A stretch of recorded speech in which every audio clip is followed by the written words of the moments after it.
우리가 기도에 관한 설교나 강연을 들을 때 자주 언급되는 인물이 있습니다.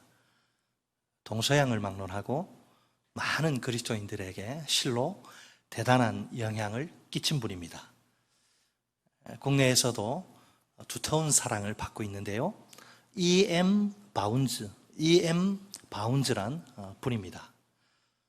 이분이 남긴 기도에 관한 고전 8권은 지금도 꾸준히 판매되는 중입니다. 그 작품들 속에는 우리에게 깊은 울림을 주는 명언들이 수두룩합니다. 하나님의 계획에서는 사람이 중요하다. 즉, 하나님은 다른 어떤 것보다 사람을 훨씬 더 중요하게 쓰신다. 사람이 곧 하나님의 방법인 것이다. 교회는 더 나은 방법을 찾고 있지만 하나님은 더 나은 사람을 찾으신다. 성령께서는 방법을 통해 일하시지 않고 사람을 통해 일하신다. 그리고 성령께서는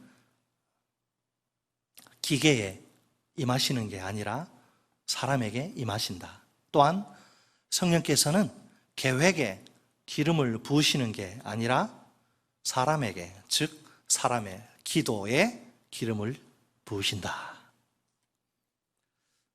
우리의 신앙생활에 있어서 기도가 차지하는 비중은 거의 절대적입니다. 이 세상에 기도를 대체할 수 있는 것은 아무것도 없습니다. 우리가 풍성하고 행복한 신앙생활을 하려면 반드시 기도가 뒷받침되어야 합니다. 안타까운 것은 기도 생활을 철저히 충분히 하는 그런 성도가 생각보다 많지 않다는 사실입니다. 우리가 기도에 대해 이론적인 지식을 잔뜩 쌓아 올리는 게 중요한 것이 아닙니다. 실제로 골방에 들어가 문을 닫고 무릎 꿇고 1시간 기도하는 것이 훨씬 더 중요합니다. 오늘 말씀을 통해서 주께서 우리의 기도 생활을 새롭게 일으켜 주시기 바랍니다.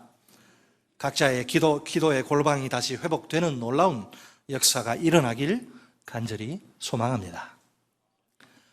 오늘 본문을 두 파트로 나눠서 살펴보겠습니다. 따라서 하십니다. 첫째, 기도 응답의 출발은 관계이다. 다시 한 번 더요. 기도 응답의 출발은 관계다. 네. 혹시 기도에 대한 꽤 오래된 한 가지 불편한 진실을 아십니까? 그것은 기도를 마치 도깨비 방망이처럼 생각하는 경향입니다. 금 나와라 뚝딱, 은 나와라 뚝딱. 너무나 쉽지 않습니까? 말 한마디면 원하는 것은 무엇이든 다 얻을 수 있으니까요. 기도는 그런 식으로 사용해도 될 만능 요술방망이가 아닙니다. 우리가 어떤 경우에라도 기도를 개인적인 탐욕 충족의 도구로 사용하면 안 됩니다. 기도는 우리가 이 세상에서 잘 먹고 잘 살기 위해 부릴 수 있는 종이 아닙니다. 우리가 힘들고 괴로울 때면 짠 하고 나타나서 우리를 구해줄 해결사도 아닙니다. 그러니까 기도를 이런 단어들과 결부시키지 말아야 합니다. 성공, 출세, 입신양명, 부귀, 영화 등등. 사실 이것이 비단 21세기를 사는 대한민국 성도들의 문제만은 아닙니다. 사람의 탐욕이란 동서고금을 가리지 않고 다 똑같기 때문입니다. 한국에 도깨비 방망이가 있다면 서양에는 뭐가 있을까요? 알라딘의 요술 램프가 있습니다.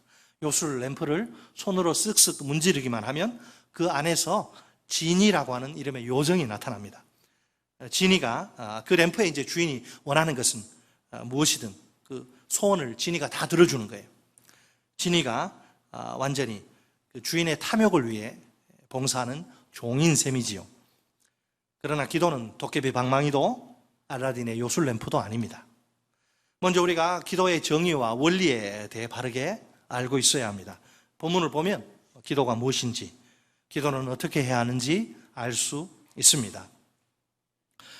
오늘 본문이 주어진 배경을 잠깐 주목할 필요가 있는데요. 요한복음 16장, 이 16장을 보면 예수님과 제자들의 작별의 시간, say to goodbye, 작별의 시간이 점점 다가옵니다. 이제 곧 그들은 어쩔 수 없이 작별을 해야만 합니다. 예수님이 십자가의 죽음과 부활을 통해 위에 계신 하나님 아버지께로 가시는 것이죠. 당연히 제자들은 예수님의 뒤를 더 이상 따라갈 수가 없어요.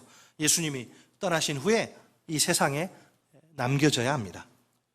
그래서 예수님은 지금 그 제자들의 마음속에 근심이 가득하다는 사실을 아십니다. 그러다 보니 이제 그들이 실족할 수도 있잖아요. 그래서 실족하지 않도록 약속의 말씀으로 준비시키십니다. 약속의 핵심이 뭐냐?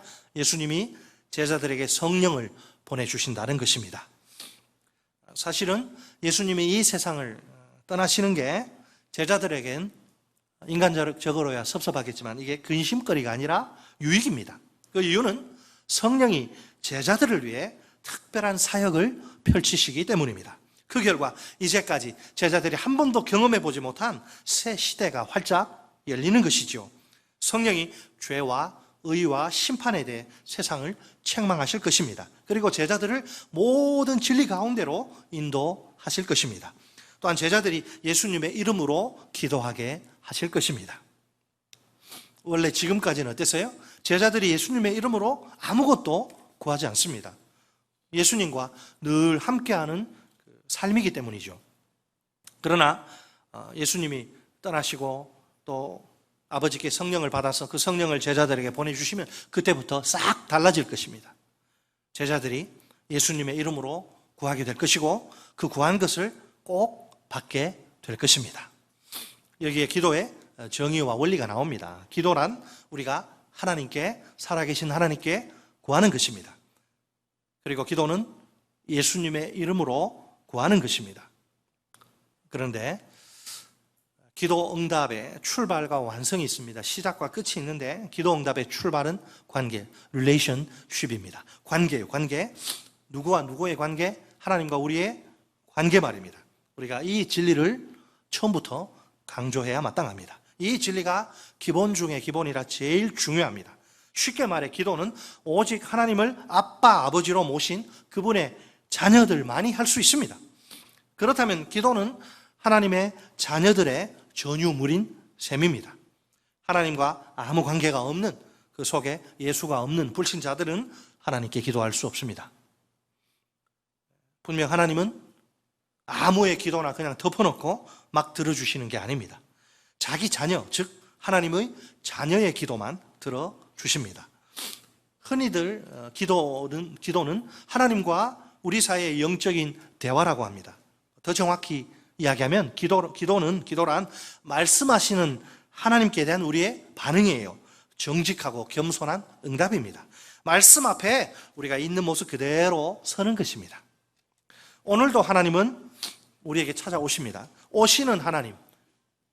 오늘도 하나님은 우리에게 기록된 말씀 66권 이 성경으로 오늘도 우리에게 하나님이 찾아오십니다.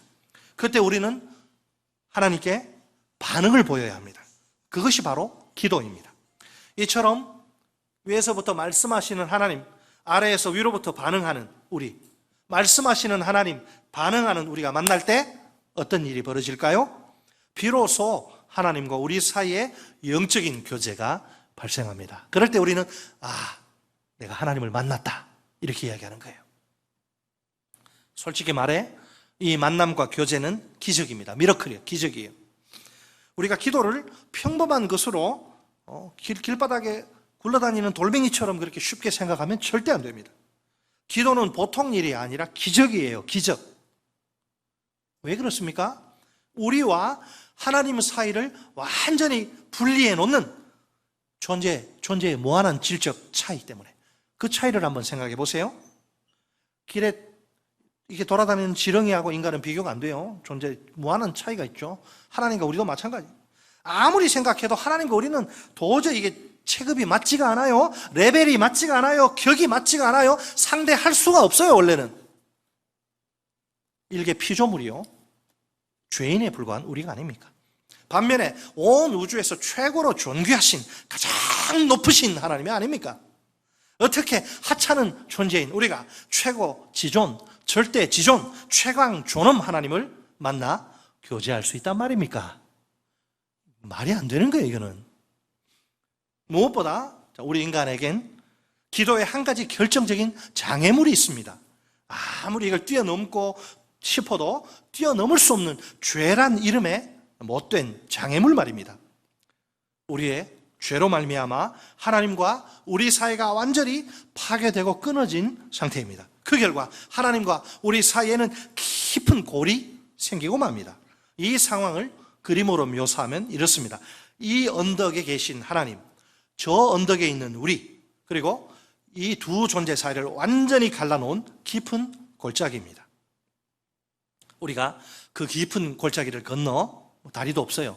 그 깊은 골짜기를 건너 하나님께 다가가는 것은 불가능합니다. 이런 상황에서 어떻게 우리가 하나님을 만나 교제할 수 있단 말입니까? 그런데 바로 여기에 그 비결이 딱 하나 있습니다. 본문 23절 하반절 말씀입니다. 23절 하반절에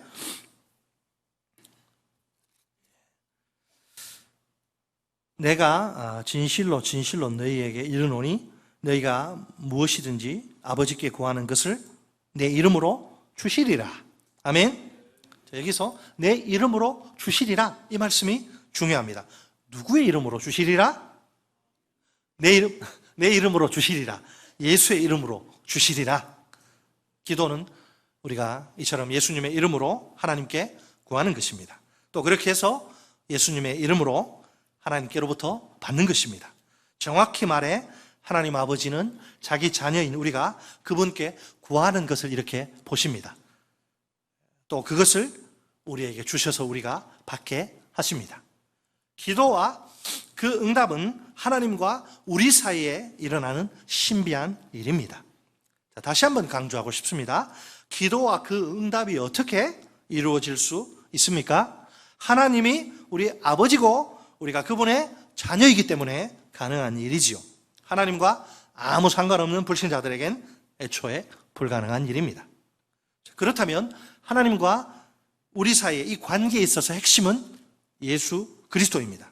우리가 어떻게 하나님의 자녀가 된 것입니까? 예수 그리스도를 믿음으로 말미암아 된 것이지요. 그 증거는 요한복음 1장 12절 말씀입니다. 영접하는 자, 곧 그 이름을 믿는 자들에게는 하나님의 자녀가 되는 권세를 주셨으니. 아멘. 자, 조금 전에 제가 기도 응답의 출발이 관계라고 했지요. 하나님이 우리 아버지가 되시고 우리는 그분의 자녀가 되는 관계 말입니다. 이 관계의 핵심은 또 무엇이라고요? 예수 그리스도입니다. 오직 예수 그리스도를 통해 하나님과 우리 사이에 부자 관계가 성립됩니다. 우리가 예수 그리스도를 믿음으로써 영접함으로써 말입니다. 물론 여기서 믿는 게, 예수 믿는 것은 일생에 딱 한 번 일어나는 결정적인 획기적인 사건인데요, 예수님을 나의 구세주 그리고 나의 구주, 주인으로, 구주와 주님으로 믿는 거죠. 구세주는 세이비어, 나를 죄와 사망에서 구원하실 구원자, 구세주, 세이비어. 그리고 주님 할 때는 롤드, 킹, 주인이란 말이죠. 예수님을 그렇게 내가 받아들이는 게 예수 믿고 하나님의 자녀가 되는 거예요. 믿는다고 하면서 내가 주인 노릇하고 왕 노릇하면 그건 좀 문제가 있는 거죠. 약간 다른 식으로 표현해 볼까요? 우리 죄인들이 하나님을 만나는 유일한 방법은 오직 예수 그리스도입니다. 요한복음 14장 6절 말씀입니다. 예수께서 이르시되 내가 곧 길이요 진리요 생명이니 나로 말미암지 않고는 아버지께로 올 자가 없느니라. 예수님은 우리가 하나님께로 갈 수 있는 바로 그 길, 바로 그 진리, 바로 그 생명이십니다. 마치 다리와 같이 예수님은 우리가 하나님을 만나 교제할 수 있는 유일한 길, 유일한 진리, 유일한 생명입니다. 그러므로 우리에게는 오직 예수님 뿐입니다. 우리가 잘 알듯이 구약 시대에 죄인들이 하나님을 만나는 방법은 제사입니다. 제사장의 주도 아래 죄인들이 성전에서 짐승을 죽여서 그 피를 막 뿌리지요. 그러면 하나님이 그 피를 보시고 죄인들의 죄를 용서해 주십니다. 죄 전가가 일어난 거죠. 아무 죄 없는 짐승들의 죄가 그 실제로 죄 지은 사람에게 전가되어서 바뀌었네요. 죄인들의 죄가 아무 죄 없는 짐승들에게 뒤집어 씌워져서 전가되어서 그 죄인이 안 죽어도 이 짐승이 피 흘려 죽으면 그 피를 보고 하나님이 용서해 주시는 거예요. 이게 이제 제사 제도인데, 이렇게 해서 이제 도저히 하나님을 만날 수 없던 죄인들이 하나님과 이제 죄인들 사이에 만남이 이루어집니다. 그러나 이것은 그 효과가 일시적인 불완전한 제사입니다. 황소와 염소의 피가 능히 죄를 없이 하지 못하기 때문입니다. 그래서 죄인들이 죄를 지을 때마다 반복적으로 제사가 드려져야 합니다. 그런데 신약 시대가 되자 새로운 차원의 길이 활짝 열립니다. 하나님이 죄인들을 위해 더 이상 불완전한 제사가 아니라 완전한 제사를 허락하신 것입니다. 구약의 제사 제도를 폐지하시고 새로운 완전한 제사를 우리를 위해서 허락하신 것이죠. 오늘 본문은 책갈피에 놓으시고 히브리서의 구절을 우리 하나 살펴보겠습니다. 히브리서 10장 11절, 신약성경 363쪽입니다.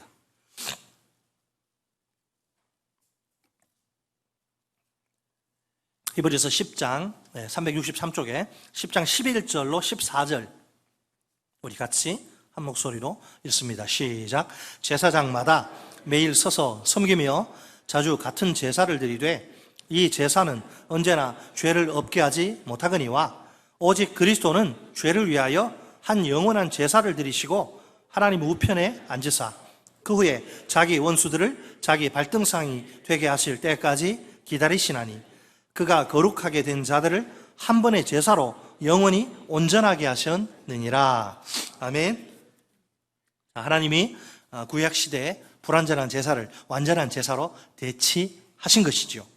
그리스도께 이제는 짐승이 원래는 죽어야 되는, 죄 없는 짐승이 죄 지은 자기 주인의 죄를 뒤집어 쓰고 죽어야 되는데 이제 그렇게 하지 않고 그 짐승의 제물처럼 하나님의 아들 예수가 우리 죄를 담당하시고 죄를 뒤집어 쓰시고 죄를 전가받으시고 이렇게 의인이 죄인의 자리에 떨어져서 그렇게 죽으시는 거예요. 그리스도께서 친히 구약의 그 짐승처럼 제물로 십자가에 달리신 후 피 흘리시고 돌아가신 겁니다.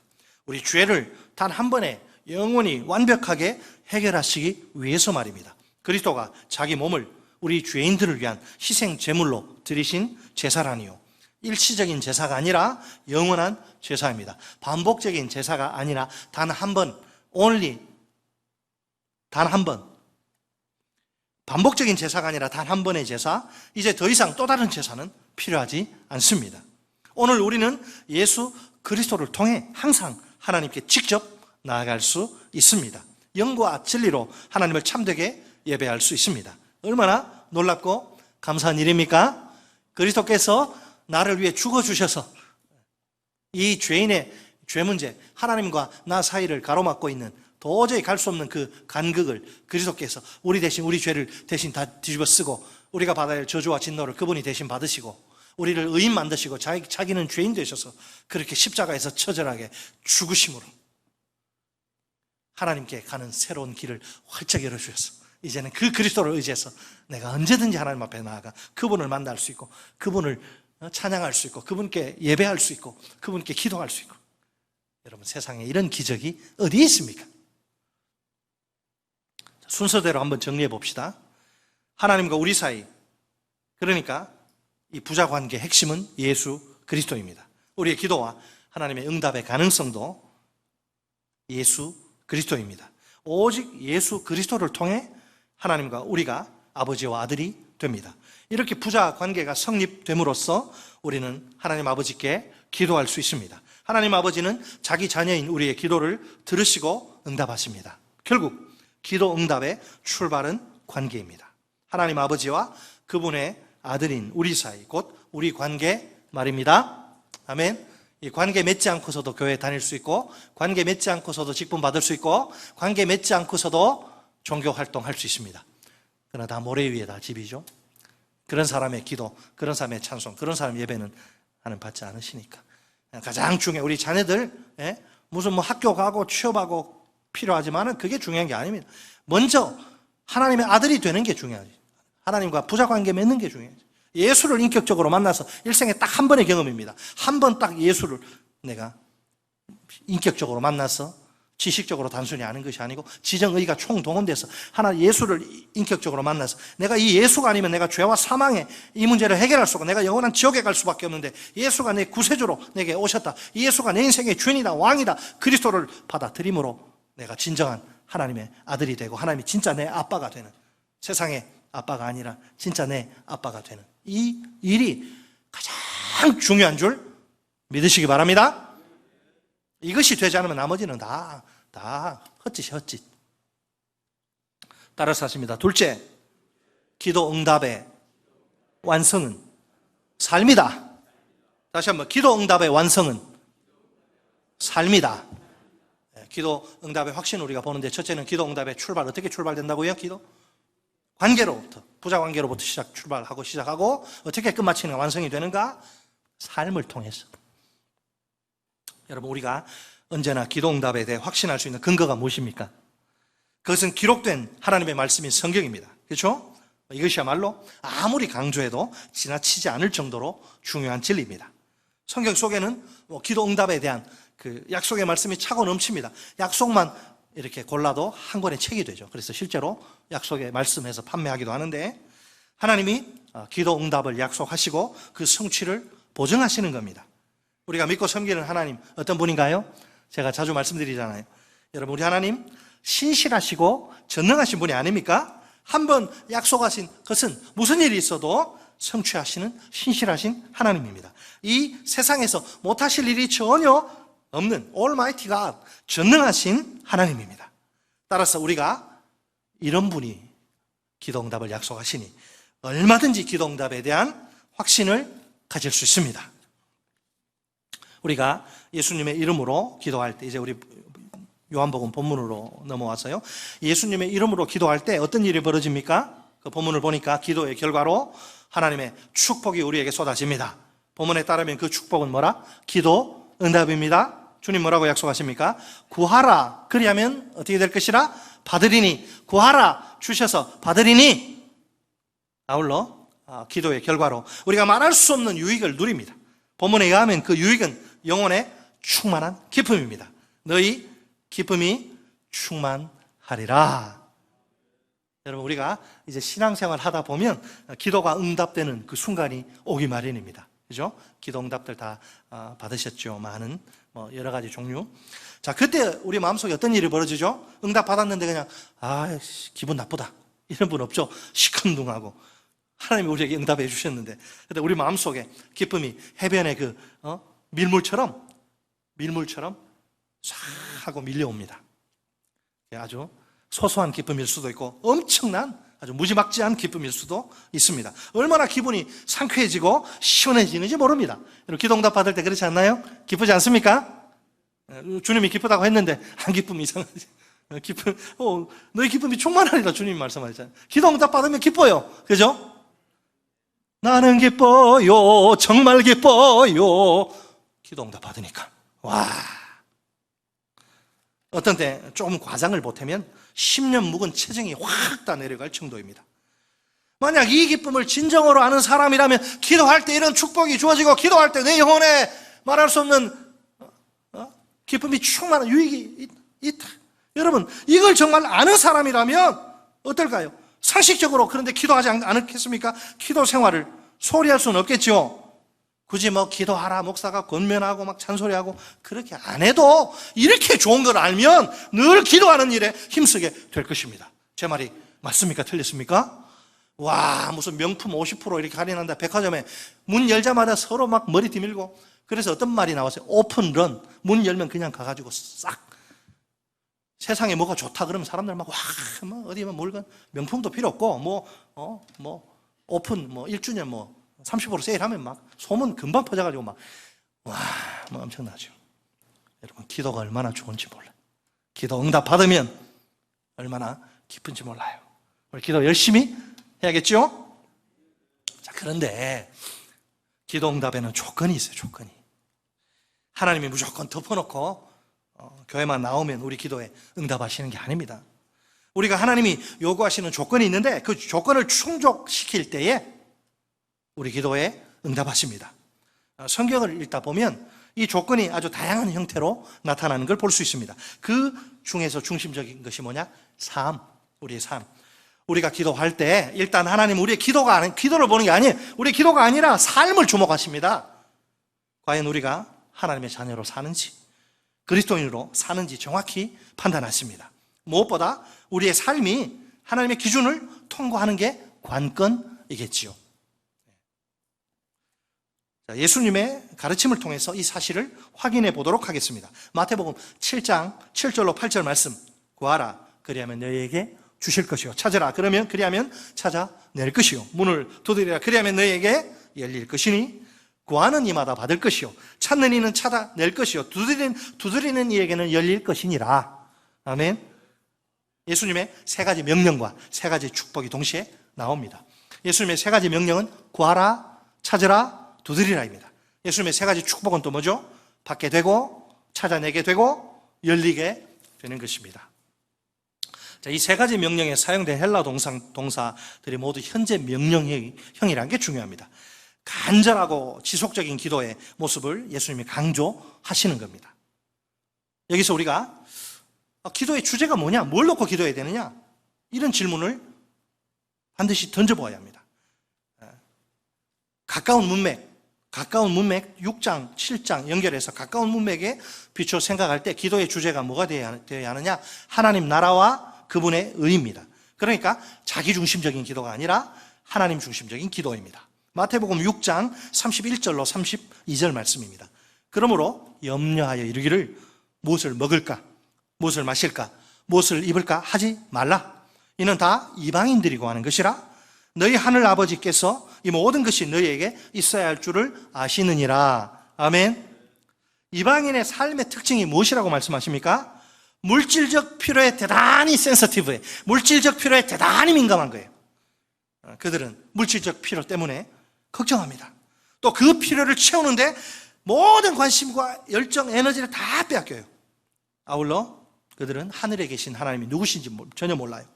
또한 하나님이 무엇을 우리 인간에게 어떻게 공급해 주시는지도 모릅니다. 자신들의 삶에 물질적인 필요가 가장 결정적인 것들로 보일 뿐이에요. 그래서 언제나 오늘 먹는데 내일 걱정하고, 언제나 그 필요 때문에 근심합니다. 만족을 몰라요. 계속 다오다오 하다가 그렇게 죽는 거예요. 그 필요들을 채우는데 일생 자신들의 삶의 목표를 둡니다. 만약 그 목표를 달성한다면 행복한 인생을 살 수 있으리라. 이게 착각이지만 그렇게 굳게 믿기 때문입니다. 그러나 제자들은, 우리는 이방인들의 그런 걱정과 삶의 목표로부터 해방되어야 합니다. 왜 그렇습니까? 하늘에 계신 하나님이 제자들의 우리 아버지시기 때문입니다. 그분의 제자인 우리에게 이 모든 것들이 꼭 필요하다는 사실을 아버지가 우리보다 더 잘 아십니다. 그래서 그 필요를 반드시 채워 주십니다. 결국 제자란 신실하신 공급자 하나님 아버지를 전적으로 신뢰하는 자입니다. 예수님의 제자인 우리의 기도는 이방인들의 기도와 근본적으로 달라야 합니다. 이방인들의 기도는 철저히 자기 중심적인 거예요. 중심적입니다. 그러나 우리의 기도는 하나님 중심적이어야만 합니다. 마태복음 6장 33절 말씀입니다. 그런즉 너희는 먼저 그의 나라와 의를 구하라. 그리하면 이 모든 것을 너희에게 더하시리라. 아멘. 우리 같이 한번 해보겠습니다. 그런즉 너희는 먼저 그의 나라와 의를 구하라. 그리하면 이 모든 것을 너희에게 더하시리라. 아멘. 틀림없이 믿으시기 바랍니다. 인생 요절로 삼으셔도 돼. 너무너무 중요한 말씀입니다. 이 모든 것을 너희에게 줄게. 하나님이 딱 스탠바이 준비가 됐어요. 근데 막 주는 게 아니라 어떤 삶을 살라고 그 앞에 보니까 먼저 그의 나라와 의를, 너희 삶의 우선순위를 여기다 두고 살면 나머지 그거 내가 다 줄게, 이거죠. 어떻게 보면 굉장히 단순합니다. 우리가 신앙생활을 복잡하게 해서 더 이게 어려운데 단순해요. 어린아이처럼 그냥 믿으면 되는 거예요.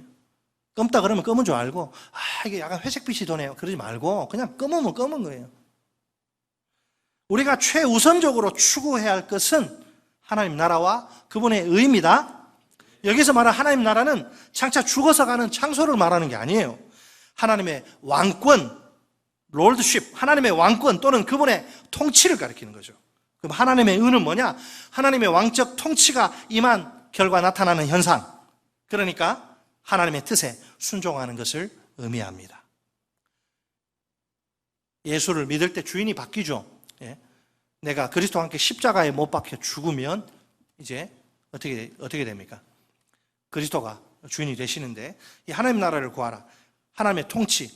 그러니까 내가 주인 노릇하는 게 아니고 하나님이 내 삶을 통치하시고 주인 노릇 하시면 그 결과 내가 얼마든지 하나님의 뜻에 순종할 수 있게 되는 거죠. 그것을 의라고 하는 거죠. 그래서 먼저 하나님의 통치를 받기, 네가 주인 노릇하지 말고 네 마음대로 살지 생각하고 판단하고 결정하고 행동하지 말고 왕 대신 주님의 통치를 말씀과 기도를 통해 날마다 받고 그 가운데 하나님이 주시는 힘으로 하나님의 뜻대로 순종하면 의가 나타난다. 그것이 내가 너희들에게 원하는 인생의 삶이란 것입니다.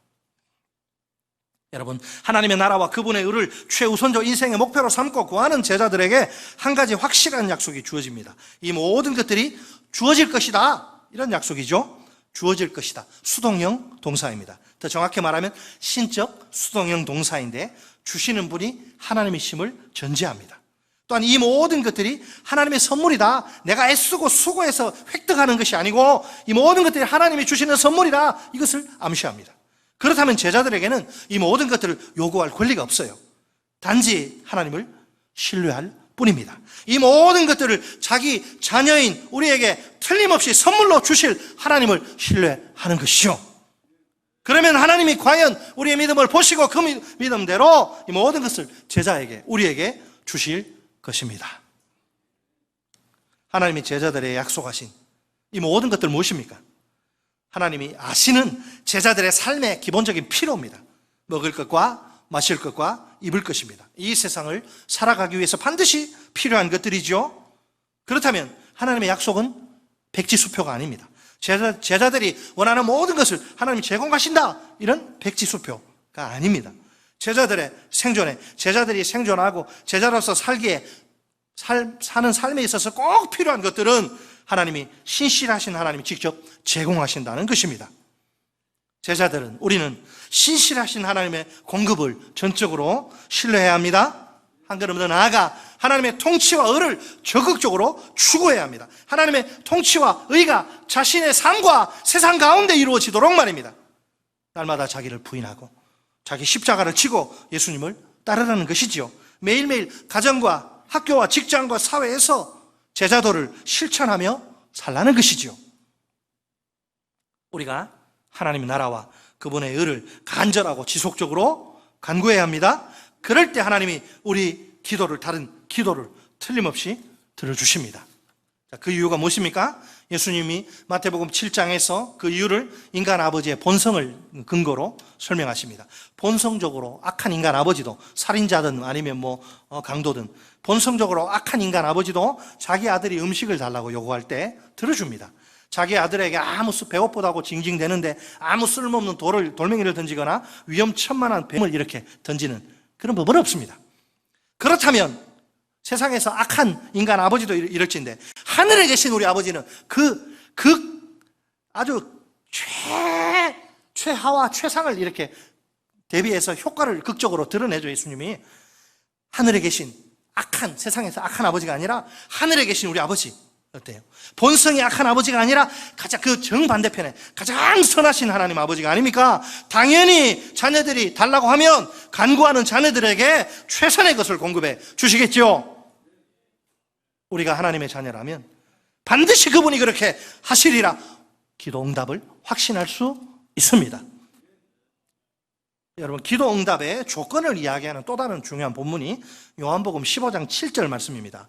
우리 15장 7절 한번 볼까요? 같이? 네, 우리 16장 봤는데 7절, 15장 7절 시작. 너희가 내 안에 거하고 내 말이 너희 안에 거하면 무엇이든지 원하는 대로 구하라. 그리하면 이루리라. 아멘. 무엇이든지 그냥 무제한적으로 원하는 대로 구하라 그러면 주신다. 요것만 보면 안 되고 그 앞에 어떤 조건을 걸고 이 조건 너희 만족시키면 나도 너희에게 엄청난 축복을 주겠다 이거죠.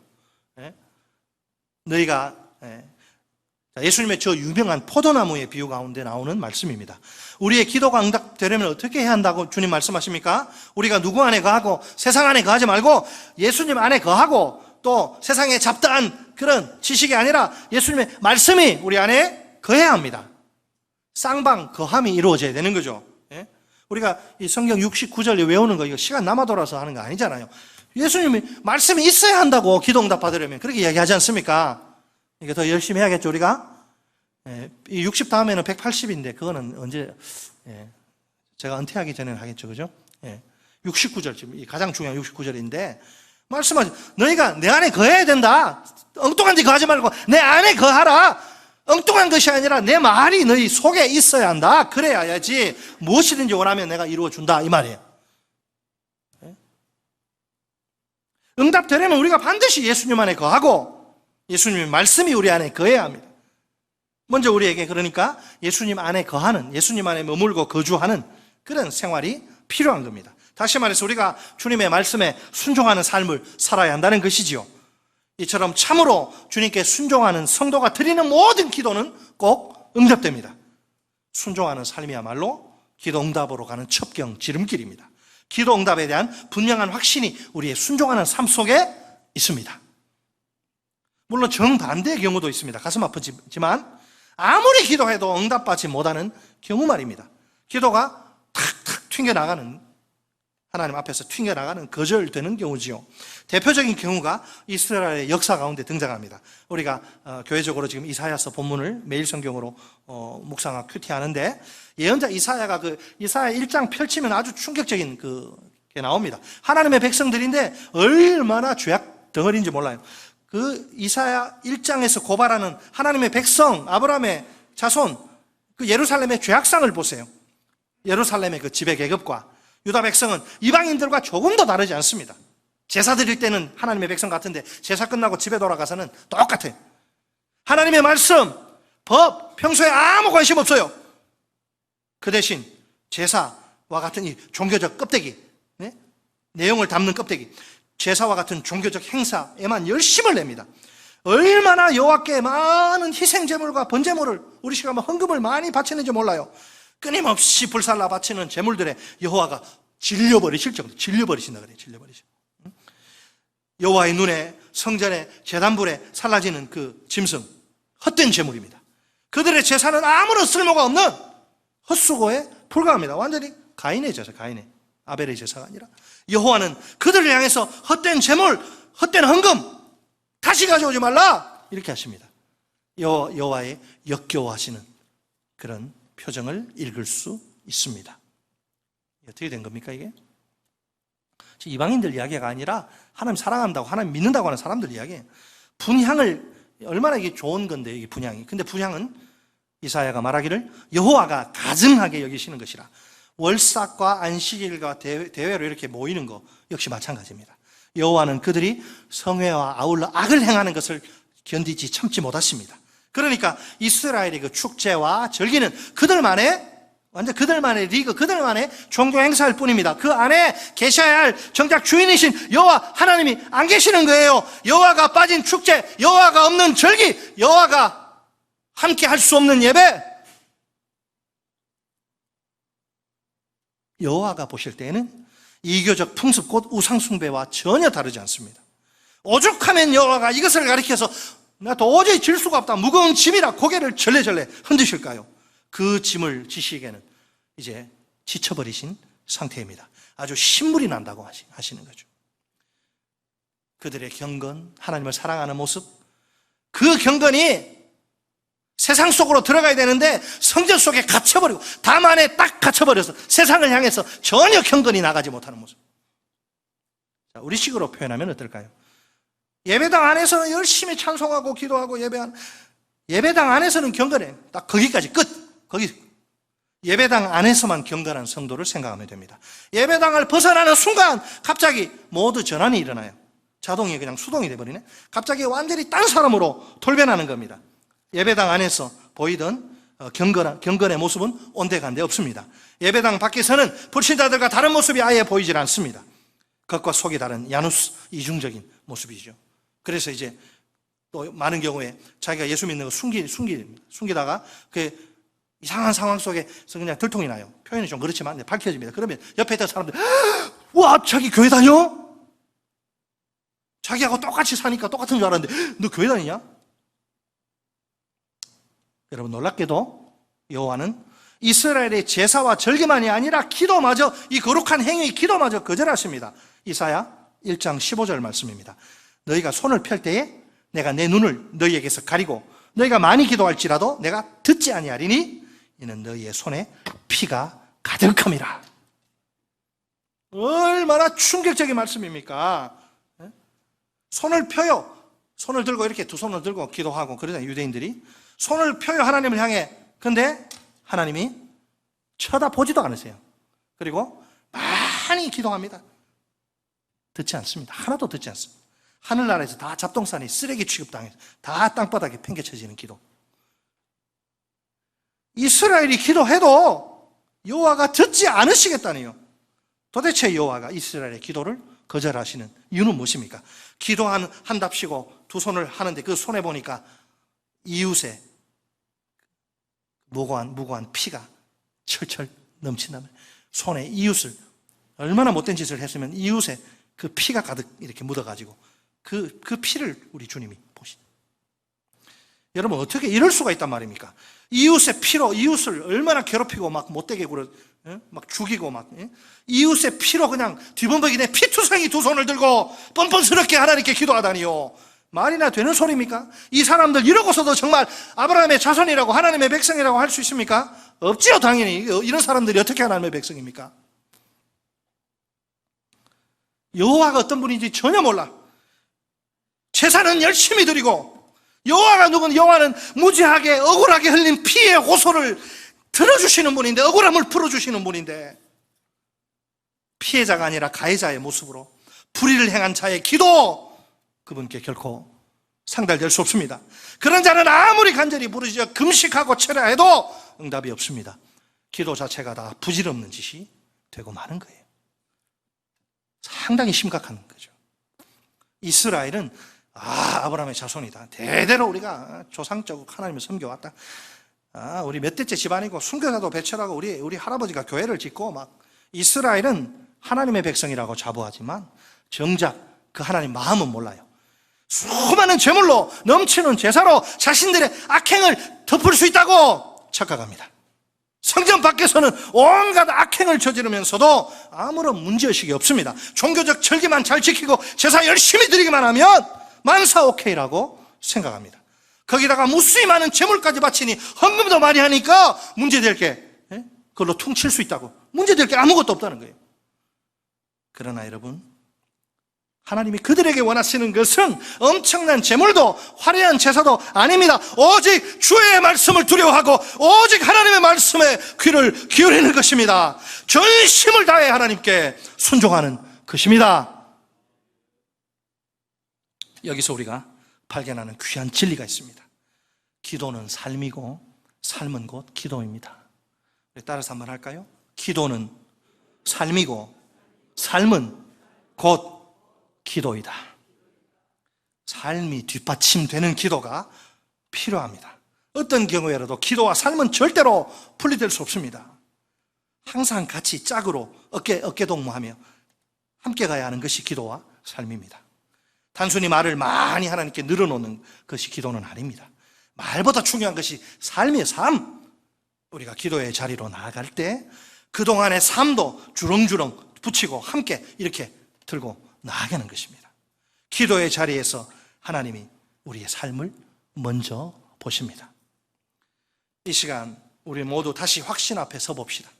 우리에게 기도 응답의 확신이 꼭 필요합니다. 첫째, 기도 응답의 출발은 관계입니다. 예수 그리스도가 우리 죄인들을 위한 희생 제물로 십자가에서 돌아갔습니다. 이 그리스도를 믿는 믿음으로 말미암아 하나님과 우리가 부자 관계로 들어갑니다.